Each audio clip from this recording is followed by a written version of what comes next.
Welcome to the Real News Network. I'm Paul Jay in Washington. In 2009, Richard Clarke gave quite a remarkable interview to two filmmakers who were working on a documentary. John Duffy and Ray Nowazelki interviewed Clarke about his relationship with George Tenet and what George Tenet told him about the existence of two suspected at that time Al-Qaeda conspirators in the United States. Here's a little bit of that interview. And it's not as I originally saw it, which was that one lowly CIA analyst got this information and didn't somehow recognize the significance of it. No, 50 CIA personnel knew about this. You have to intentionally stop it. You have to intervene and say, no, I don't want that report to go. And I never got a report to that effect. If there was a decision made to stop normal distribution with regard to this case, then people like Tom Wilshire would have known that. Here they are in the NSC advisor's office, trying to make their best case possible for action. But in trying to make this persuasive case, they never once mentioned that already two Al-Qaeda terrorists known to be involved in the Kuala Lumpur planning center had entered the United States. Now joining us to talk about the significance of Clarke's comments and some of the fallout afterwards are Ray McGovern. Ray served as an Army infantry intelligence officer, then as a CIA analyst. He helped write and edit the President's Daily Brief under Nixon and Ford and Reagan. Ray now works for Tell the Word, a ministry of the Inner-City Washington Church of the Savior, and he joins us from Oakland. And also joining us, Jason Leopold. Jason is an investigative reporter and the deputy managing editor of Truth Out. He's also the author of the Los Angeles Times bestseller, News Junkie. He joins us from Los Angeles. Thank you both for joining us. Thank you. Great to be here. So, Jason, why don't you pick up the narrative here and tell us basically what happened, Clarke's interview, and tell us the story and a little bit about what you think is the significance of this.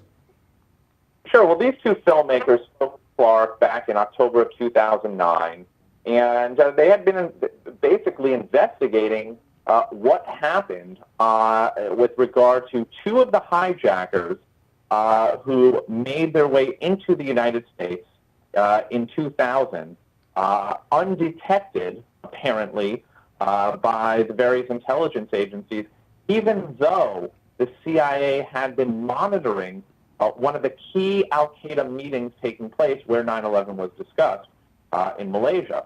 And, over the years, we've been hearing about these intelligence failures and the fact that information had not been shared. And Clarke becomes the first high-ranking an official who was in a position to know what was happening with regard to Al-Qaeda, given his background and his work in tracking, some of the suspected terrorists within the organization. And he pointed his finger and said that Tenet, Rich Blee, a name that has not really been discussed before over the past decade, and Cofer Black all knew about these two hijackers who apparently were on flight 77 that flew into the Pentagon and withheld information and intelligence, not only from the FBI, but Clarke said that they more or less lied to Congress and the 9/11 Commission with regard to specific intelligence information that the CIA had about these two hijackers. So, his comments are explosive, particularly as we come up on the 10th anniversary of 9/11. And really what Clarke is doing is trying to say that, look, this is a puzzle that has not been solved. There are still pieces that need to be, put together here. And you can tell that Clarke has been thinking about this for quite some time. I mean, he wrote about this specific event or this specific problem with the intelligence in his book, although he did not name George Tenet, Richard Blee, who was head of the Bin Laden unit, Alex within the CIA, Cofer Black. He did not point his finger at them, but here he is saying that these guys are responsible responsible. We'll play the clip here. He's asked directly in the interview if this information wasn't passed on to Clarke. Clarke is asked directly, at what level would this decision have to have been made not to pass it on? And Clarke's making the point here that he didn't have to pass it on. There should have been an automatic flow of this information. Clarke says there had to have been a specific decision to stop the automatic flow to Clarke. And he's asked, at what level is this decision made? So here's a little clip where he answers that question. He had full range of opportunity to alert you. He did, but he wouldn't have to. Because unless somebody intervened to stop the normal automatic distribution, I would automatically get it. For me, to this day, it is inexplicable why, when I had every other detail about everything related to terrorism, that the director didn't tell me, that the director of the Counterterrorism Center didn't tell me, that the other 48 people in CIA who knew about it never mentioned it to me or anyone in my staff in a period of over 12 months. They were stopped from getting to you and stopped from getting to the White House then. And stopped from getting to the FBI and the Defense Department. We therefore conclude that there was a high-level decision in the CIA ordering people not to share that information. How high level? I would think it would have to be made by the director. You got to understand, my relationship with him, we were close friends. He called me several times a day. We shared the most trivial of information with each other. There was not a lack of information sharing. They told us everything except this. So just to continue with the narrative a bit, what happens next? Clarke says this, it goes public, this interview, even though the interview is done in 2009, this goes public just at the beginning of August, just passed. And then, of course, Tenet and his two colleagues deny all this. So explain what happens there. Yeah, basically, the two filmmakers had contacted Tenet, Cofer Black, and Richard Blee. Again, Richard Blee is an important name. It's not somebody who has been out there before. They vehemently denied, any of the suggestions that Clarke had made about what they knew and when they knew it. Attacked Clarke, said that he more or less did not know what he's talking about, and that they testified truthfully. And the problem is that we actually don't have much of the information from the 9/11 Commission, and I'm talking about the Congressional Investigative Committee that looked into this. A lot of those documents are still classified and have yet to be released. So they went after him. They attacked him for it, and unfortunately, it's an assertion, an allegation, a claim that Clarke made that really should be a topic of discussion.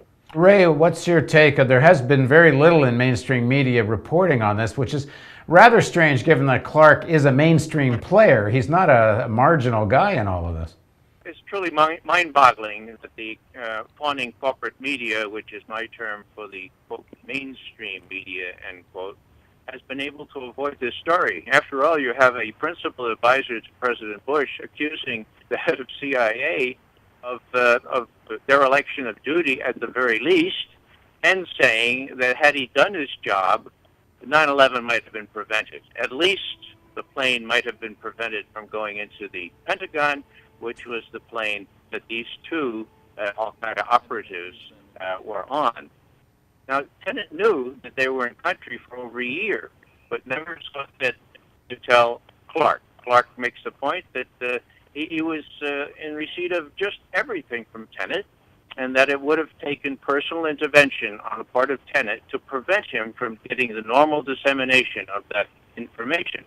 It was not, as Clarke says, as I had already thought, says Clarke, that it was just one miscreant or one lazy analyst in the CIA who didn't think to forward this on to the people who needed it. No, it was 50, says Clarke, and among them George Tenet.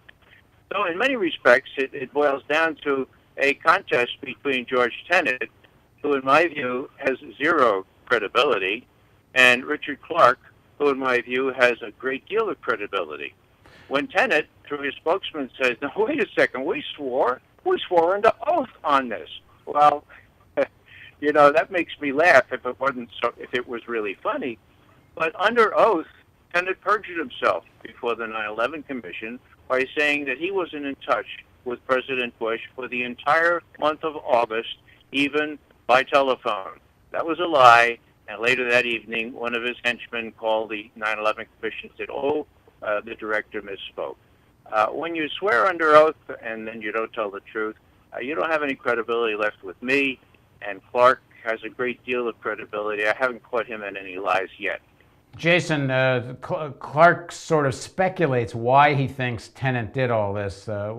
Here's a little bit of what Clarke says. I can understand them possibly saying, we need to develop sources inside Al-Qaeda. When we do that, we can't tell anybody about it. And I can understand them perhaps seeing these two guys show up in the United States and thinking, aha, this is our chance to flip them. This is our chance to get guys inside Al-Qaeda. And to do that, we can't tell anybody outside CIA until we got them, until they're really giving us information. So, Jason, what do you make of that? It's just a speculation on Clarke's part of why Tenet did this. What do you think of the theory? First of all, it's a theory that has been floated for quite a while. It's a theory that the FBI, many FBI agents who were working with the CIA on Al-Qaeda, tracking bin Laden, they feel the same way. In fact, Lawrence Wright, The Looming Tower, amazing book on the whole history of Al-Qaeda leading up to 9/11. He actually said that, in his conversations, in his interviews with many FBI agents, specifically on this particular piece of intelligence revolving around these two hijackers, that they felt that the CIA withheld this information from the FBI because they were trying to recruit and flip these two agents. And I suspect that, Richard Clarke spent a great deal of time thinking about this over the years, and perhaps Richard Clarke has some, additional information that he could not share. But I doubt it's just something, off the cuff as some sort of, he threw it out there.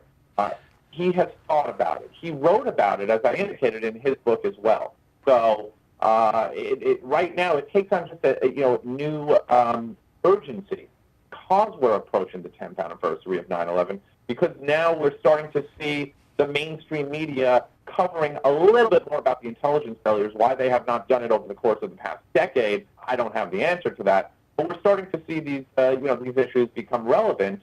And they're clearly important, and questions still need to be asked and answered. Right. Ray, if you look at the different fronts of this, and I'm just to mention a few, there's this one where Tenet doesn't tell Clarke about these two guys in the United States. There's the actual demotion of Clarke in the first place. So Clarke is in the principal meetings under Clinton because Clinton's administration believes that terrorism, and specifically bin Laden and Al-Qaeda, is the number one threat to the United States. Tenet later tells Congress, and I believe he's written it elsewhere, that in his first security briefing to Bush, he says the number one threat to the United States is bin Laden and Al-Qaeda. Yet they demote Clarke. He's not in the principals meeting, and then he testifies in 9/11, even though his hair's on fire the whole summer of 2001, trying to tell Condoleezza Rice and get to the principals about what's happening. He can't get their attention. Colleen Rowley and the FBI says the FBI was essentially told the administration's not interested in terrorism and all of this. There seemed to be, is there not a pattern here of a culture at the very least of not wanting to know and perhaps something more? Well, not wanting to know, at least, mostly because they had other priorities. After all, terrorism was at the bottom of Ashcroft's list as Justice Department head. And there are all kinds of things going on, like anti-ballistic missile defense. That's what Condoleezza Rice was going to talk about at a major address on 9/11, ironically. So the truth is that Richard Clarke, despite his badgering, despite his insistence, was never able to get a principals meeting on this subject. Principal meeting, meeting the leaders of our national security apparatus. Not until September 4th. 2001. So September 4th, what's that, 7? That's a week before 9/11. Now, what happened there? Well, the CIA, apparently to cover their rear ends, had already shared some information on these two fellows, these Al-Mindar and the other Al-Hazmi, with the FBI at a very low level. But Tenet never raises it on the 4th of September. And Clarke really faults him for that. Because had he raised it, as Clarke says, those two people would have been toast. They would have been wrapped up in 24 hours.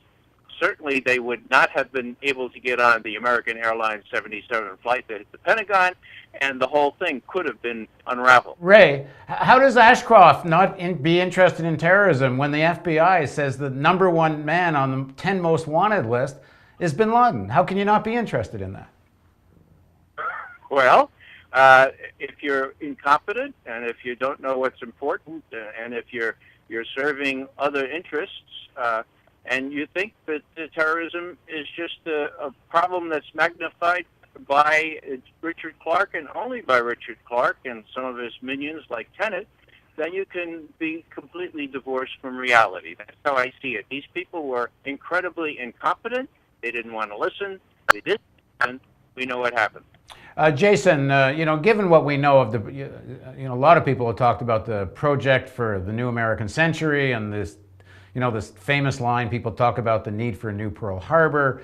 There's been a lot of, talk about the possibility, at least on the spectrum of various conspiracy theories, that at least at some level, if they knew something was coming, somebody in the administration didn't want anything done about it. I mean, do you see enough of a pattern here that at the very least this cries out for some kind of real investigation based on this hypothesis rather than just negligence and incompetence?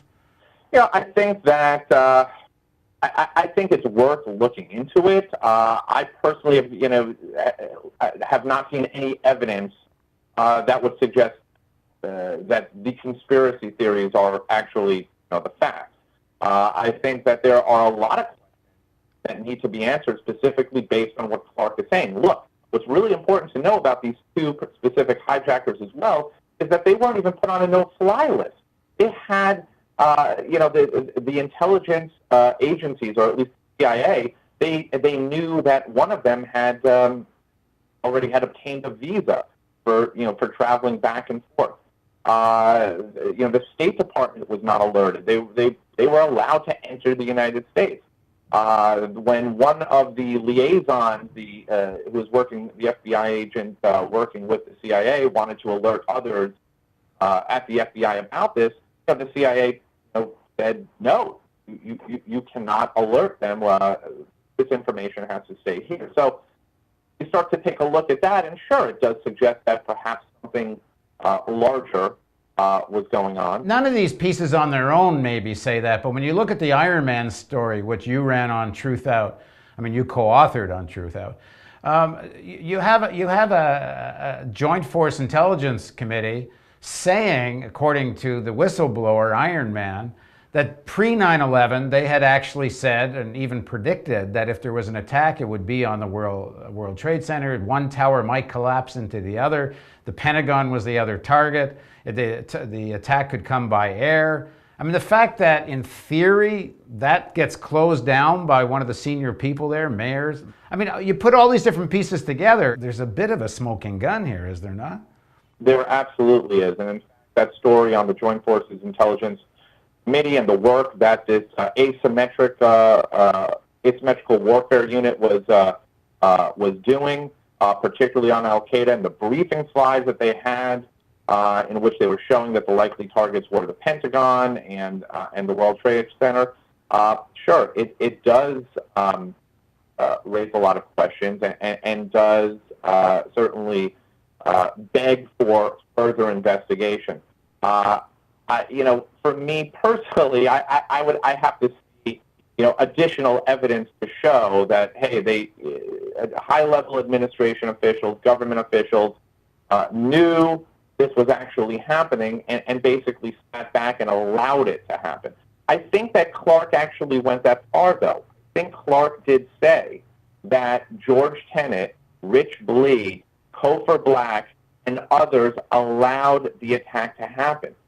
Clarke specifically noted that this information been disseminated during the principal's meeting, he would have immediately requested and demanded an investigation.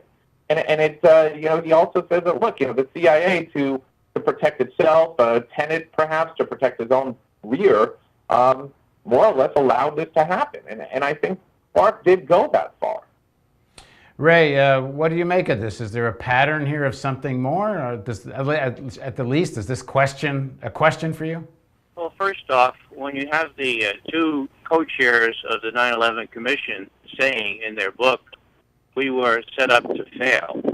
We're not given enough time, enough money, enough people, enough access to sensitive information.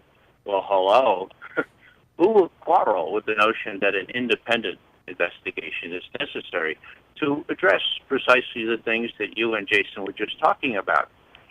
On the other hand, people come to me and they say, well, don't you think Dick Cheney is capable of arranging this kind of inside job? And I say, I believe Dick Cheney is capable of that. But I don't do faith-based intelligence, okay? It doesn't matter what I believe. It's what I see in the way of empirical evidence. And the empirical evidence is all over the lot. And I have not been able to put it together in such a way as to convince me that there's something really sinister other than gross incompetence, misfeasance, a little malfeasance, but no coherent plot to let happen. Now, that could come out of an independent commission. I'm willing to be persuaded, but right now, faith-based intelligence is not what I do. Okay, final word to you, Jason. There's been a lot of discussion that this was an intelligence failure. Based on what we know, based on what Clarke has shown us, what he has suggested, and what we've seen, this wasn't an intelligence failure because they had the intelligence. This was a matter of withholding that intelligence. And it's that, the reason behind that is what we still need to understand why that was. So it was not a failure that they weren't able to obtain the information. They had it. They had it in their hands. They knew specifically what was going to happen. So the other questions as to why it was not shared, those are some of the issues that we really need to look into. All right, thanks. Thank you both for joining us. Thanks, Ray. Thanks, Jason. And thank you for joining us on the Real News Network. And you can read more about all of this at Jason's website, Truthout. And also on our site, we're going to show the whole Richard Clarke interview, and the filmmakers have a website which we will link to, which gives more documentation connected with the whole Clarke interview. So once again, thank you for joining us on the Real News Network, and don't forget the donate button over here, because if you don't do that, we can't do this.